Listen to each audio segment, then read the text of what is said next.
Hello મિત્રો, સ્વાગત છે તમારું મારા કિચનમાં રસોઈ હાઉસમાં. તો મિત્રો, આજે હું તમારી સાથે એકદમ સોફ્ટ અને પોચા આપણે ખમણ જે છે નાયલોન ખમણ કઈ રીતે બનાવાય છે એની રેસીપી શેર કરવાની છું. તો મિત્રો, સૌથી પહેલાં મેં અહીંયા આગળ 1 વાટકી બેસન લીધું છે. તો મિત્રો, આજે આપણે રેસીપી ખમણ જે છે એ બહારના જેવા જ એકદમ સ્પોન્જી કઈ રીતે બનાવાય, તો એની અંદર માપ બહુ જ મેજર કરે છે કે તમે માપ સરખું રાખશો તો જ આપણા જે ખમણ છે સરસ બનવાના છે. તો સૌથી પહેલાં મિત્રો, મેં બેસન લીધું છે. બેસનની અંદર 2 ચમચી અહીંયા આગળ મેં ખાંડ નાખી છે અને સામે 1 ચમચી લીંબુના ફૂલ નાખ્યા છે. 1 જ ચમચી રાખવાની છે મિત્રો. સ્વાદ પ્રમાણે મીઠું નાખ્યું છે અને 3 ચમચી મેં અહીંયા આગળ તેલ નાખ્યું છે.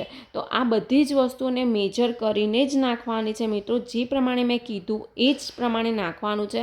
અને ધીરે ધીરે હવે આપણે શું કરીશું કે એની અંદર પાણી નાખીને આપણે બેટરને મિક્સ કરીને બેટર બનાવવાનું છે. અને બેટરની કન્સિસ્ટન્સી પણ ખૂબ જ મેટર કરે છે મિત્રો. કે આપણે જે બેટર બનાવવાના છે તો એ બેટર એકદમ પાતળું ના હોવું જોઈએ કે એકદમ ઘટ્ટ પણ ના હોવું જોઈએ. તો કઈ રીતનું હોવું જોઈએ તો હું તમને અહીંયા આગળ ફેટીને બતાવીશ અને કઈ રીતનું આપણું બેટર હોવું જોઈએ એ બતાવું છું. જો આ રીતે આપણે જ્યારે આ વિસ્કરને આપણે ઉપર કરીએ છીએ ત્યારે આ રીતે રિબિન જેવું બનવું જોઈએ. જો આપણે આમ કરવાનું એટલે રિબિન બને ત્યાં સુધી આપણે એવું બેટર રાખવાનું છે.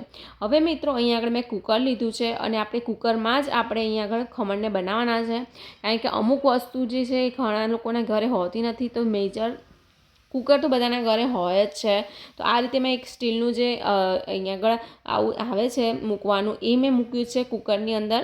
અને આ રીતે એક ડબ્બા જેવું લઈ લેવાનું, અથવા તો તમારી પાસે જે કેક ટીન આવે છે તો કેક ટીન હોય તો એનો પણ ઉપયોગ કરી શકો છો. અને આપણે થોડું ઓઇલથી ગ્રીસ કરી લેવાનું છે. જે ડબ્બો જ મેં લીધો છે એને મેં ઓઇલથી ગ્રીસ કરી લીધું છે. અહીંયા આગળ મેં અડધી ચમચી ઈનો અને અડધી ચમચી જે બેકિંગ પાવડર એટલે કે ખાવાનો સોડા આવે છે, બેકિંગ પાવડર નહીં, સોરી મિત્રો, બેકિંગ સોડાનો ઉપયોગ કરવાનો છે. અને બંનેનું મેજરમેન્ટ સરખું હોવું જોઈએ કે અડધી અડધી ચમચીનો ઉપયોગ કરવાનો છે. અડધી ચમચી બેકિંગ સોડા લેવાનો છે એટલે કે ખાવાનો સોડા, અને અડધી ચમચી આપણે ઈનો લેવાનો છે. બે વસ્તુ નાખશો તમે તો તમારું રિઝલ્ટ જે છે મિત્રો ખૂબ જ સરસ આવવાનું છે નાયલોન ખમણનું. એને એકવાર બનાવીને જરૂરથી ટ્રાય કરજો. હવે ઈનો અને જે સોડા નાખ્યો છે એ નાખ્યા પછી આપણે એક જ ડાયરેક્શનમાં સરસ રીતે બેટરને ફેંટી લેવાનું છે. અને જ્યારે બેટરને ફેંટશું તો એકદમ ફ્લફી એવું બનીને તૈયાર થઈ જશે. તો જો આ રીતનું ખમણનું બેટર જે છે એકદમ પાતળું, જ્યારે આપણે ફેંટશું તો એકદમ પાતળું થઈ જશે. હવે આ બેટરને સરસ રીતે આપણે ડબ્બો આપણો હતો તો ડબ્બામાં નાખી દેવાનું છે. અને જે કુકરને આપણે પ્રીહીટ એટલે કે ગરમ પાણીથી ઉકળવા મૂક્યું હતું તો એ કુકરની અંદર આપણે આ ડબ્બાને મૂકી દઈશું. અને કમસે કમ તમારે 20થી 25 મિનિટ સુધી એને ચડવા દેવાના છે. અને કેવી રીતે ખબર પડશે કે મિત્રો આ જે કુકરની જે છે મિત્રો અહીંયા આગળ સીટી અને રિંગ જે છે મેં કાઢી દીધી છે. અને હવે આપણે કુકરને ઢાંકી દેવાનું છે. ખાસ ધ્યાન રાખજો મિત્રો કે એની જે રિંગ છે એ કાઢી લેવાની છે અને સીટી પણ જોડે કાઢી લેવાની છે. આ વાતનું ખાસ ધ્યાન રાખજો. અને આજે હવે બાજુમાં મિત્રો આપણે જે વઘાર કરવાનો છે નાયલોન ખમણનો એ તૈયાર કરી લઈએ. તો 2 ચમચી જેટલું અહીંયા આગળ મેં તેલ લીધું છે. એની અંદર આપણે રાઈ નાખી દઈશું. કારણ કે નાયલોન ખમણની અંદર રાઈનો જ ટેસ્ટ ખૂબ સરસ આવે છે, એટલે રાઈ થોડી આગળ પડતી નાખવાની છે. એક લીલું સમાયેલું મરચું મેં નાખ્યું છે. અને આપણે તરત જ આપણે પાણી નાખી દેવાનું છે. પાણીનું જો પ્રમાણ જે ધ્યાન રાખવાનું છે મિત્રો, ચાસણી તમે તમારા પ્રમાણે વધારે જ બનાવજો, ઓછી ના પડવી જોઈએ. વધારે પડશે એ ચાલશે પણ ઓછી ના પડવી જોઈએ. તો જો આ રીતે ઉકળવા માંડે એટલે ધ્યાન રાખવા કે આપણી ચાસણી જે બનીને તૈયાર છે. હવે આપણે ખમણને ચેક કરી લઈએ તો આ રીતે ચાકુ લેવાનું છે અને એકદમ ક્લીન બહાર આવે, નીટ એન્ડ ક્લીન, તો તમારે સમજી લેવાનું છે કે આપણા ખમણ બનીને તૈયાર થઈ ગયા છે. તો આ જે ખમણ છે એકદમ સરસ બનીને તૈયાર થયા છે. તો હું અહીંયા આગળ કુકરની અંદરથી બહાર કાઢી લઉં છું અને અહીંયા આગળ ડિમોલ્ડ કરી લઉં છું ખમણને. તો તમે મિત્રો 5 મિનિટ સુધી આ રીતે રહેવા દેવાનું છે. જો આ રીતે તમે કરશો એટલું જે ખમણ જે છે આપણા નીકળીને સરસ રીતે તૈયાર થઈ ગયા છે.